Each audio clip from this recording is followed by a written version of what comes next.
এই যে উঠ, মানুষ হাতির ঝিল ঘুরে আর তুই ঘুম ঘুরি। ভাইয়া, হাতির ঝিল যদি ঘুমে আসতো আমি আগেই যাইতাম। বাইরে আসলেই তোর পেট আগে বের হয়। পেটটা আগে যায়, আমি পরে। ভাই, রিক্সা আজ আন্দোলনে নামছে। তাই নাকি? আগে বললে আমরা পায়ে হেঁটে আসতাম।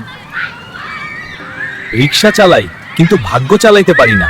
মামা, ভাগ্যটা একটু তেল দেন। ভাইয়া, এত কষ্ট করে আসছি, এখন মনে হচ্ছে ওয়ার্থ ইট। দেখছিস, আগে বললে বিশ্বাস করতিস না।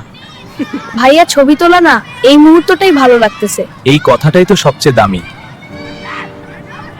এখন বল, কি খাবি? ভাইয়া, জায়গা দেখেই পেট ভরে গেছে। ভাইয়া, না না, খাওয়ার দরকার নাই। এইটাই তো আমি জানতাম।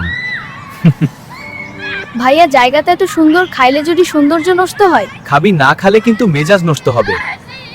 শেষবার বলি, খাবি? শেষবার বলি, এখনো সিদ্ধান্তে যাই নাই। ভাইয়া, তুমি ছবি না, পুরো ফ্রেম। আমি না থাকলে ছবিই অসম্পূর্ণ। ভাইয়া, আজ খুব দূরে যাই নাই, তাও মনটা অনেক দূর ঘুরছে। এইটাই তো আসল ভ্রমণ।